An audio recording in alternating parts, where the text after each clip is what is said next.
Monsieur Piotr Tolstoï, bonjour. Merci d'avoir accepté cet entretien avec nous. Alors, après 3 jours d'élections présidentielles qui se sont achevées, et vous, autant que représentant d'une institution législative, à savoir la Douma, comment vous évaluez ce scrutin qui vient juste de s'achever? À mon avis, on a eu le record de taux de participation des électeurs russes qui, encore une fois, signifie que les gens sont regroupés derrière Vladimir Poutine et soutiennent sa politique à l'intérieur et à l'extérieur. Surtout qu'au moment historique difficile,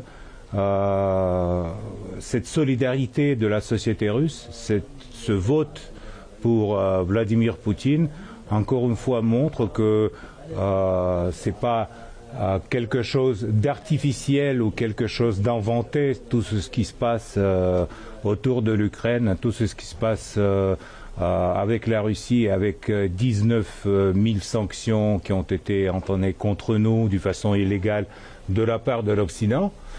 Et ça montre la mobilisation des gens. Justement, M. Tolstoï, vous venez juste d'évoquer les sanctions. Aujourd'hui, ces sanctions occidentales, elles ont échoué. C'était quoi qu'est-ce qui a fait que la Russie a pu contourner ces sanctions?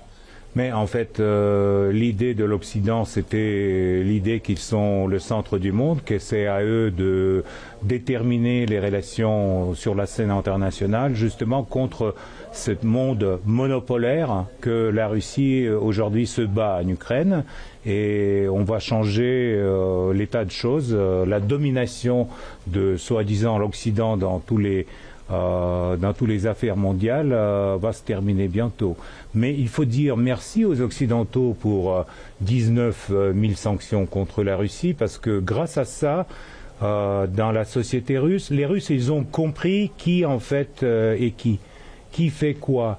Et donc c'est pour ça qu'ils sont votés en cette majorité, large majorité pour Vladimir Poutine, parce que même ceux qui n'ont pas voté avant, ils sont venus aux urnes pour soutenir le leader de l'État dans cette, si vous voulez, guerre existentielle qu'aujourd'hui a la Russie autour de ses frontières et à l'intérieur, parce que c'est une pression que l'Occident nous fait. Grâce à eux, nous, peut-être, on a mieux compris notre pays et nos tâches historiques. Justement, M. Tolstoï, c'est un taux de participation qui a dépassé les 73%, en dépit des tentatives de perturber le vote par des cyberattaques et des informations trompeuses. Quel commentaire vous faites? Vous savez, c'est toujours été le cas. Toujours en Occident, on mettait notre démocratie sous une critique très arbitraire, mais je peux dire que chaque pays a son histoire, chaque pays a son démocratie. Donc la Russie est organisée de telle façon, d'après notre constitution, on a des élections de président et la majorité des gens, il y en a 80 millions à peu près des Russes qui ont voté durant les 3 jours de vote pour notre candidat. Même les Russes qui vivent aujourd'hui sur les territoires de l'ex-Ukraine et qui ont pu se rendre aux urnes dans des nouvelles régions russes, ils ont voté avec un taux de participation très haut et avec le vote pour Poutine aussi très haut. Et aujourd'hui, le président en exercice, Vladimir Poutine, a été réélu. Quels sont, selon vous, les défis dans les prochaines années à venir? Et en fait, il a beaucoup dit sur son programme pour les années à venir, lors de son adresse au Parlement, justement avant les élections. Et ce programme est compliqué, c'est toujours les buts qui sont assez haut placés, mais il faut nous tous faire un effort pour que la Russie, aujourd'hui, est une 5e économie du monde, peut-être change sa place pour la 4e. Et donc, il y a beaucoup des mesures qui ont prévu aussi dans la politique sociale pour le soutien des familles, pour le soutien des valeurs traditionnelles dans le pays.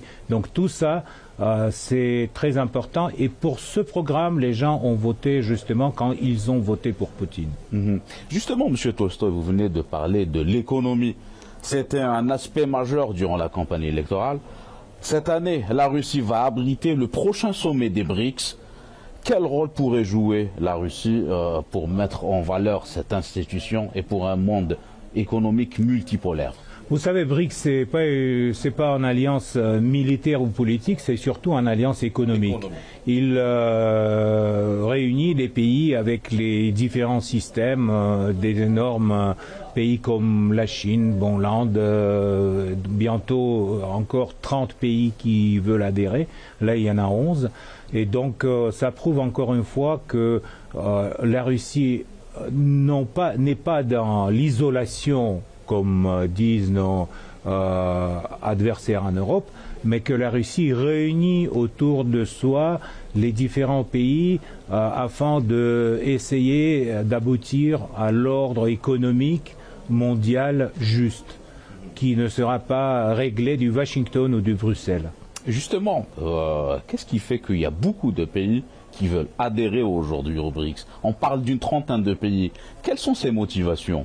C'est très simple, ils veulent avoir encore une plateforme pour la commerce avec les grandes puissances économiques mondiales, pour avoir les relations directes, pour avoir les relations commerciales justes et sans sanctions, sans des idées que aujourd'hui l'Occident toujours essaie de transmettre. Parce qu'en fait, la politique de colonisation directe occidentale, aujourd'hui, il se cache derrière la politique de néocolonisation verbale.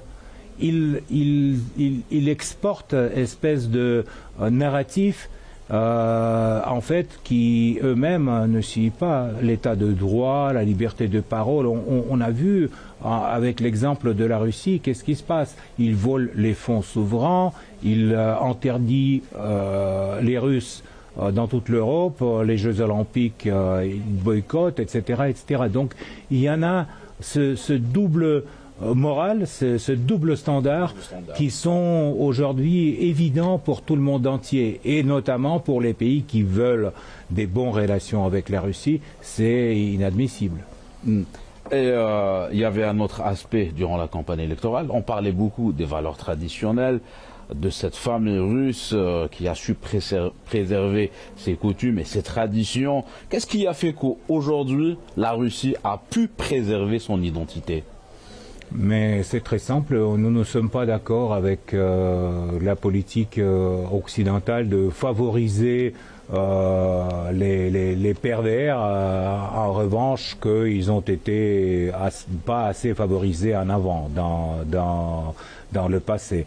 En Russie, on a la liberté de la vie privée, mais en même temps, on a interdit la propagande de LGBT, et donc la Russie aujourd'hui reste, si vous voulez, le dernier bastion de valeurs traditionnelles en Europe. Et ça attire aussi nos collègues de l'Afrique, de l'Asie, de l'Amérique latine, parce que quand ils regardent, ils savent que ici, dans ce pays, les valeurs fondamentales sont respectées et ils ne seront pas remplacés par quelque chose d'artificiel. Et aussi, la Russie, c'est une puissance influente sur le plan géopolitique. La Russie aujourd'hui, elle est en discorde avec l'Occident. Quelle lecture vous faites? La Russie, c'est le plus grand pays de l'Europe. Et donc, ce qu'on appelle l'Occident, ça fait une petite partie de notre continent. Leur politique aujourd'hui dépend entièrement des États-Unis, donc ils ont perdu leur souveraineté en Europe. Et je crois que l'Union européenne va répéter le sort de l'URSS dans des années à venir. Donc on a vu que les sanctions contre la Russie a tapé surtout sur la classe moyenne européenne et que les sanctions contre la Russie ont provoqué la baisse de PNB dans plusieurs pays de l'Union européenne. On voit comment les Européens eux-mêmes, en refusant la coopération avec la Russie en en allant derrière les États-Unis dans cette proxy guerre en Ukraine. Aujourd'hui, il se prive de la perspective pour le continent.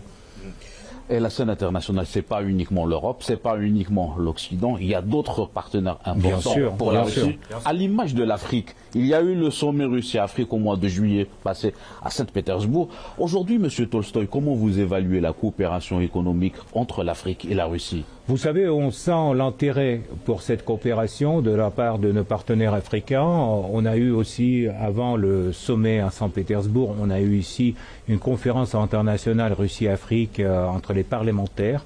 Et donc, on a organisé ça à Moscou. Cette année, en septembre, on va aussi organiser une grande conférence de coopération interparlementaire non seulement pour l'Afrique, mais aussi pour nos partenaires de l'Asie et de l'Amérique latine.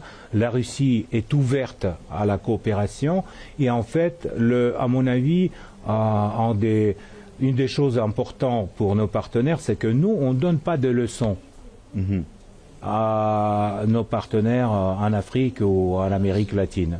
On veut coopérer, on veut bâtir les relations bilatéraux de façon égale et donc en respectant les coutumes, l'histoire et la démocratie des pays avec lesquels on a des relations. Justement, vous êtes représentant d'une institution parlementaire. Aujourd'hui, comment vous analysez, comment vous évaluez la coopération parlementaire avec ces pays, ce qu'on appelle du Sud global, l'Amérique latine, l'Afrique et l'Asie? Vous savez, on a des très bonnes relations et surtout ces dernières années, on a le moment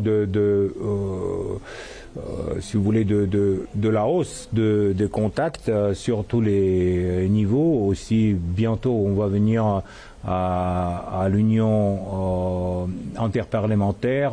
C'est une organisation auprès de l'ONU où on va travailler avec nos collègues afin de préparer leur visite à Moscou. Et aussi, on va faire un sommet parlementaire des pays de BRICS. Donc, on développe les relations parce que sans le dialogue, on ne peut pas avoir la confiance. Et sans la confiance, on ne fait pas la commerce. Donc nous, on est, si vous voulez, par la ligne parlementaire, on essaie de renforcer ce dialogue, on essaie de rendre compréhensibles les règles du jeu dans la matière économique et après, les pays, ils prennent leurs décisions en fonction de la proposition en coopération qu'on a à la Russie.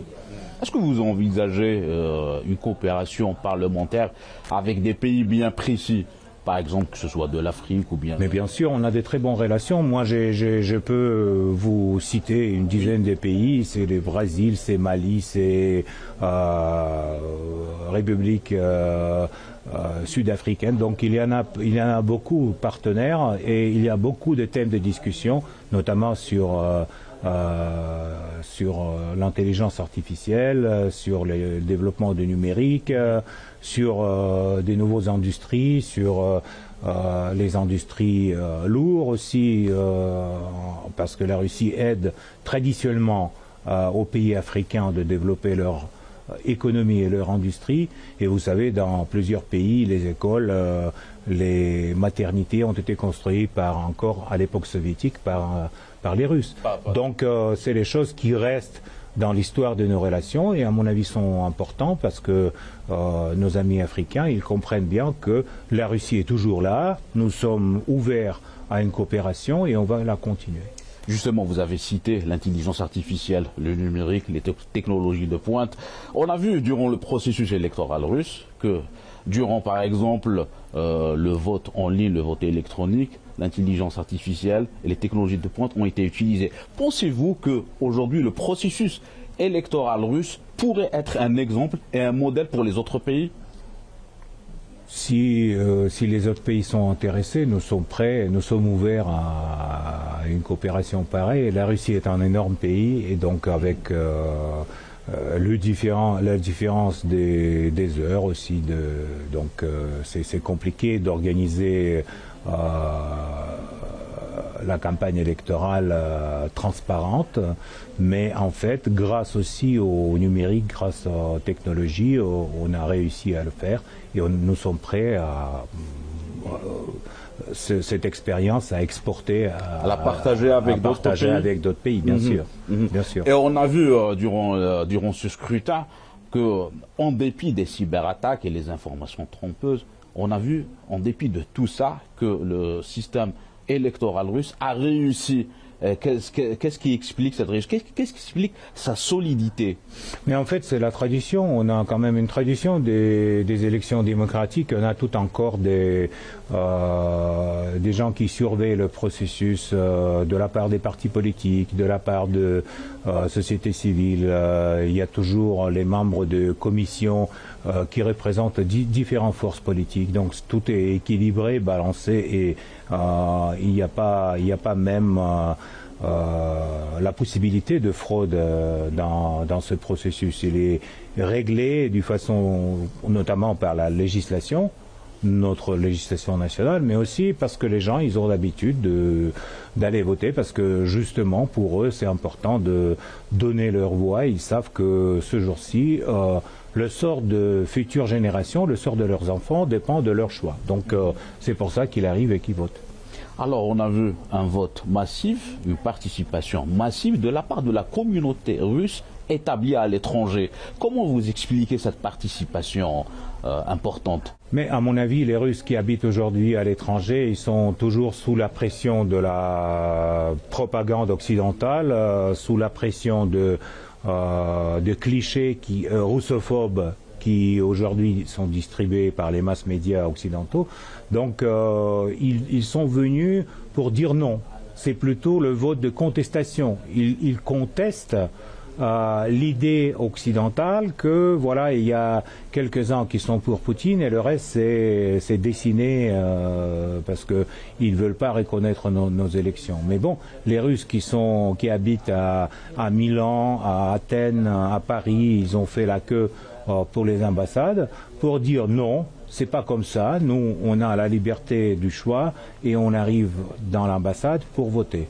À mon avis, c'est ça aussi le succès. Le ministère des Affaires étrangères dit que à peu près 350 000 citoyens russes ont voté à l'étranger. Résidents à l'étranger, ils ont voté lors des élections. Vous avez évoqué la propagande. Quel rôle doit jouer aujourd'hui les médias russes pour faire face à cette propagande et ces informations trompeuses? Il est très difficile parce que nous sommes seuls contre toute une machine de 50 pays qui travaillent contre nous. Mais ce qui est rassurant, c'est que la vérité est à nous, que la victoire sera à nous, et ils vont soit changer la rhétorique, soit changer les leaders politiques, mais tôt ou tard, ils vont voir que la Russie a eu raison dans ce conflit avec l'Occident qui va durer encore quelques années, je crois. C'est pas pour demain, mais derrière nous, il y a la raison historique. Donc c'est pour ça qu'on va gagner. Est-ce que pensez-vous aujourd'hui, vous avez dit la raison historique, pensez-vous aujourd'hui que l'histoire de la Russie est une valeur ajoutée pour son présent et son futur? Mais bien sûr, on ne peut pas bâtir rien sans le fondament, sans la fondation. Et donc nous, on est en train de bâtir notre futur de la Russie en s'appuyant sur notre histoire, sur le caractère national, si vous voulez, qui est très bien senti par notre président Poutine. Et je reviens aux médias, et comment vous évaluez le travail des médias russes depuis le début de l'opération militaire spéciale en Ukraine? Moi, je trouve que les médias russes ont très bien travaillé, surtout nos collègues qui travaillent sur la ligne du front, qui prend les risques pour nous raconter ce qui se passe quotidiennement en ex-Ukraine. Mais donc, généralement, ça a évolué, bien sûr, durant ces 2 ans. On est devenu plus réaliste par rapport, par exemple, à l'opinion publique occidentale. Donc, encore une fois, merci à nos collègues pour les sanctions, pour une vague de russophobie, etc. Donc, on a très bien compris qui est qui et qui a raison et qui a tort dans cette histoire.